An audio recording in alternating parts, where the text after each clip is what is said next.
What a nice evening. Some calls with my bike which I want to share with you all. I have made a list. Yeah, she is looking awesome. So yeah, I have made a list about the bad things or the sad things which I really hate about my KTM RC390. The first thing is, guys, heating. In highway, if you ride continuously 500 kilometer, thousands of kilometer, no problem at all. The bike will give you no problem at all. Ride long distance, no problem. But as soon as you enter the city, and even within the 10 minutes of city ride, this bike will heat up. And then what you have to do, you have to stop to cool it down. So that's the very sad thing.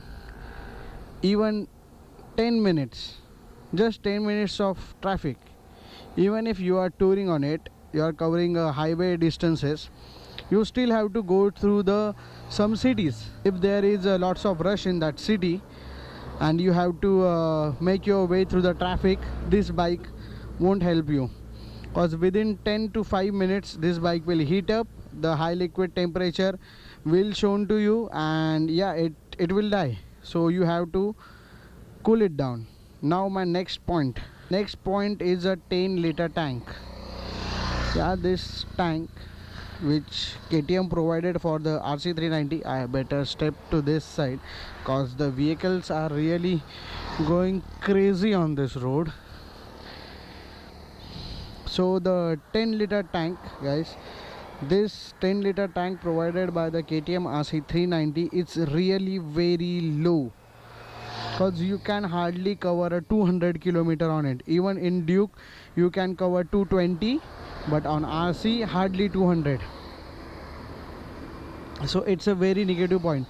While my ride to Ahmedabad, I have to keep on refueling it in 160 kilometer or so. So yeah, that's the second bad thing, I guess. Now the third bad thing, vibrations. These handlebar vibrate a lot.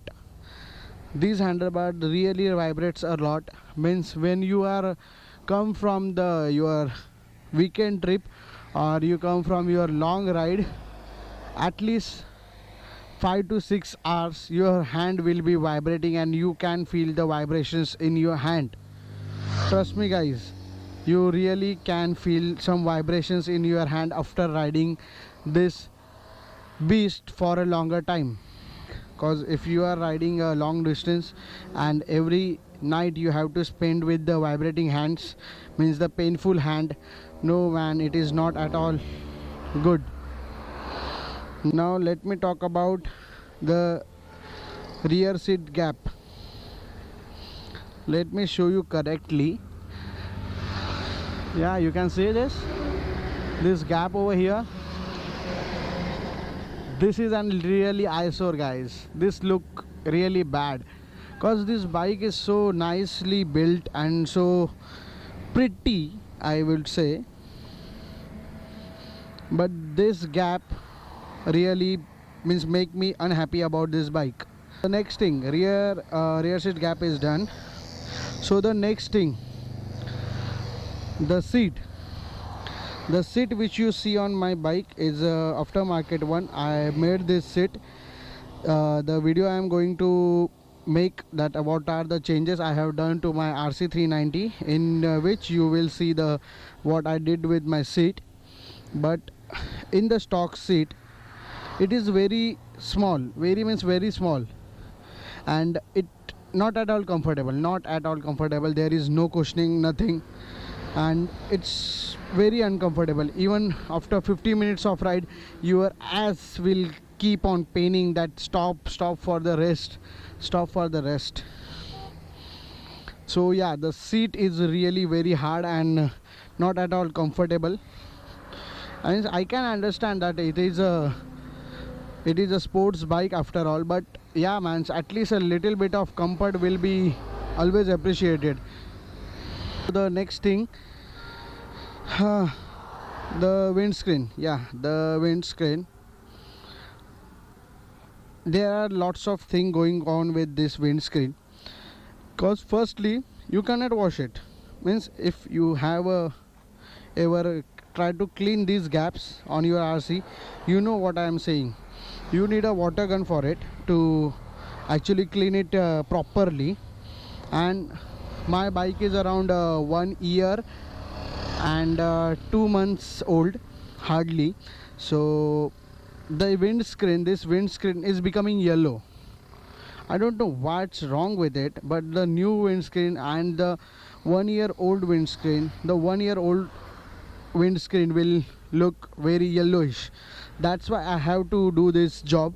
Otherwise I am going to keep this bike very stock, but yeah, I have to do this. The next thing is the mirrors.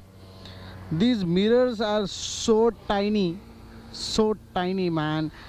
I can only see my hand in the mirror, nothing else. So what is the use of these mirrors if you cannot see behind what's behind you? So why you give the mirrors? In 2016 model, I guess they have changed it to the bigger size, but yeah, mine is 2015. What to do? And that one is broken also. Means these glass are so easily breakable that a small touch of a vehicle or a person standing right front of you will break the glass. So the next thing I have a very big problem with. I don't know if I am able to show you or not. Yeah, the next big problem I have with my bike is the ground clearance. The ground clearance on this bike is very less. If you have a pillion with you, even a small hump, means the speed breaker which we say in India, will hit your underbelly and the plastic part will start to break. So yeah guys, these are the things I really hate about my RC390. I don't know how many the points I have covered, but I have covered lots of points about the RC390. It's a very awesome bike for the straight highway which don't have any khadda type. So yeah, the 2017 KTM RC390 should have a great and smooth engine. I hope so. So yes guys, these are the things I really hate about my KTM RC390.